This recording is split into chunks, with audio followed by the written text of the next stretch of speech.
Hi guys, இந்த வீடியோவில் நம்ம பைனரி சர்ச்னா என்ன அப்படிங்கிறதான் பார்க்க போகிறோம். லாஸ்ட் வீடியோவில் லீனியர் சர்ச் பற்றி பார்த்துருப்போம். இன்னும் பார்க்காதவங்க இருந்தீங்கன்னா அதை பார்த்துட்டு அதுக்கப்புறமா இதை கண்டினியூ பண்ணுங்கள். பைனரி சர்ச்சும் ஒரு சர்ச்சிங் அல்காரிதம் தான், ஆனால் இது லீனியர் சர்ச்சை விட கொஞ்சம் ஃபாஸ்டர். அது ஏன் அப்படின்னு பார்க்குறதுக்கு முன்னாடி பைனரி சர்ச்சுக்கு ஒரு ப்ரீரிக்வசைட் இருக்குது, ஒரு கண்டிஷன் இருக்குது.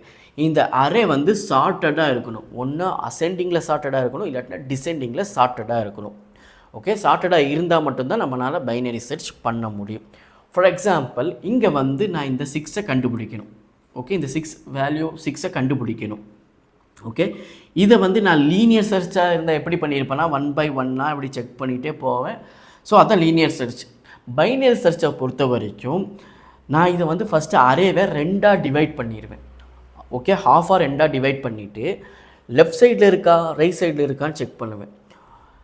ரைட் சைடில் இருந்தால் லெஃப்ட் சைடை எனக்கு சர்ச் பண்ண தேவையில்லை. ஸோ அதனால தான் இது வந்து நம்ம ஃபாஸ்டர்னு சொல்கிறோம்.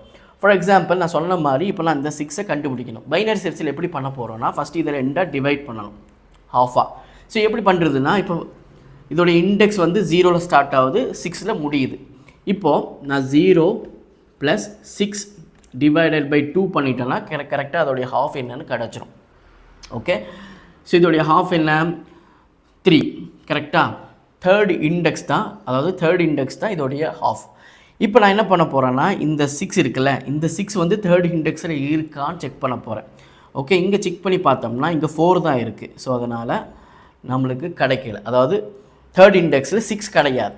இப்போது நம்மளுக்கு ஆல்ரெடி தெரியும் ரைட் சைடு தான் இருக்குது, ஏன்னா 6 வந்து கிரேட்டர் தென் 4, கரெக்டாக. அதனால் நம்மளுக்கு ரைட் சைடு தான் இருக்குது. இப்போ நான் மறுபடியும் என்ன பண்ண போகிறேன்னா, மறுபடியும் இதை இந்த ரைட் சைடு இருக்கிற பார்ட்டை மறுபடியும் 2ஆக பிரிச்சுக்கிறேன். ஸோ மறுபடியும் 2ஆக பிரிக்கிறதுக்கு 4, so 4 and 6, okay, divided by 2. 4 + 6 10, 10 divided by 2னா 5. ஃபிஃப்த் இண்டெக்ஸை இதோடைய ஹாஃப் வந்து 5th இண்டெக்ஸ், கரெக்டாக. இப்போது நான் இந்த 5th இண்டெக்ஸில் நான் சர்ச் பண்ணக்கூடிய வேல்யூ 6 இருக்கான்னு பார்க்குறேன். இருக்குது. ஸோ இருக்குன்னா நம்மளுக்கு ரிட்டர்ன் ஆயிரும். அதோட இண்டெக்ஸ் என்னது 5 அப்படிங்கிறது நம்மளுக்கு ரிட்டர்ன் ஆயிரும். ஸோ நான் எல்லாத்தையும் உட்காந்து சர்ச் பண்ண வேண்டிய அவசியம் இல்லை லீனியர் சர்ச் மாதிரி. பைனரி சர்ச்சில் நான் 2 ஹாஃபாக டிவைட் பண்ணி ரைட்டாக லெஃப்டான்னு பார்த்து நம்ம ஃபைண்ட் பண்ணால் போதும். அதனால தான் இது லீனியர் சர்ச் விட கொஞ்சம் ஃபாஸ்டராக இருக்குது. ஒரே ஒரு கண்டிஷன் மட்டும்தான், இது சார்ட்டடாக இருக்கணும். ஸோ இது எப்படி கோட் லெவலில் எப்படி ஒர்க் பண்ணுறது அப்படிங்கிறத நம்ம இப்போ பார்ப்போம்.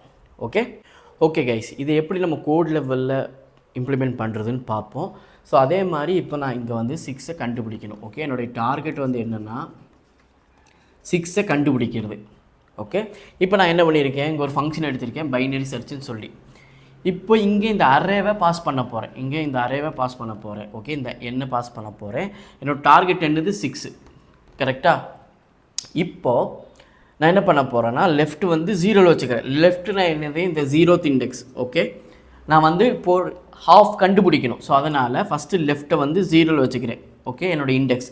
ரைட் வந்து இந்த 6, கரெக்டாக. அதனால தான் நான் வந்து என்ன பண்ணியிருக்கேன்னா அரே டாட் லென்த் -1 அப்படி போட்டோம்னா நம்மளுக்கு கரெக்டாக இந்த 6ன்னு வந்துடும். ஓகே, இந்த எண்ட் ஆஃப் த அரே என்னவோ அந்த வேல்யூ, அந்த இண்டெக்ஸ் கடைசி இண்டெக்ஸ் என்னவோ அது வந்துடும். ஓகே, அதான் ரைட்டு. இப்போ நான் என்ன பண்ண போகிறேன், while left is less than equal to ரைட்டான்னு செக் பண்ண போகிறேன். அப்படி இருந்தால் மட்டும் லூப்புக்குள்ளே போ. ஓகே, அண்ட் தென் இப்போது நான் வந்து ஹாஃப் கண்டுபிடிக்கணும், கரெக்டாக. ஸோ அதுக்கு தான் நான் என்ன பண்ணியிருக்கேன், left plus right divided by 2ன்னு போட்டிருக்கேன். அப்போ நம்மளுக்கு கரெக்டாக ஆஃப் வந்துடும். இங்கே ஃபார் எக்ஸாம்பிள் 0 + 6 டிவைடட் பை 2 அப்படின்னா நம்மளுக்கு 3.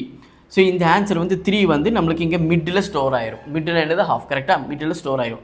நான் இந்த மேட்ச் டாட் ஃப்ளோர் எதுக்கு போட்டிருக்கேன்னா, இன் கேஸ் ஃபார் எக்ஸாம்பிள் நம்ம சம்டைம்ஸ் டிவைட் பண்ணும் போது நம்மளுக்கு 3.5 இல்லை 4.5 அந்த மாதிரி ஏதோ பாயிண்ட் வர்றதுக்கு வாய்ப்பு இருக்குது. நம்ம ஃப்ளோர் போட்டோம்னா பாயிண்ட்டை தவிர்த்துட்டு 3 மட்டும் எடுத்துக்கிறோம்.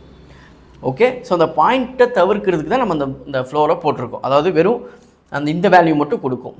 ஓகே, அண்ட் தென் நம்ம கண்டுபிடிச்ச இண்டெக்ஸை வச்சு அரே ஆஃப் மிட். இப்போது இந்த 3 வந்திருக்கா நம்மளுக்கு ஆன்சரு. ஓகே, 3 வந்திருக்கு. இப்போ இந்த 3ல் நான் டார்கெட் பண்ணக்கூடிய வேல்யூ 6 வந்து இருக்கான்னு செக் பண்ணுறேன். ஸோ அதைத்தான் நான் இங்கே போட்டிருக்கேன். இப்போ அரே ஆஃப் 3ல் டார்கெட் 6 இருக்கான்னு பார்க்குறேன். இருந்துச்சுன்னா ரிட்டன் மிட், அதாவது ரிட்டன் அதோடைய இண்டெக்ஸை ரிட்டன் பண்ணும். ஸோ இல்லை. ஸோ அதனால் என்ன ஆகும், கீழே வரும். கீழே வந்து இப்போது என்னுடைய மிட் வேல்யூ இருக்குல்ல, அரே ஆஃப் மிட் என்னது, வேல்யூ என்னது 4. இப்போ இந்த 4 வந்து லெஸ்ஸர் தென் 6ஆ?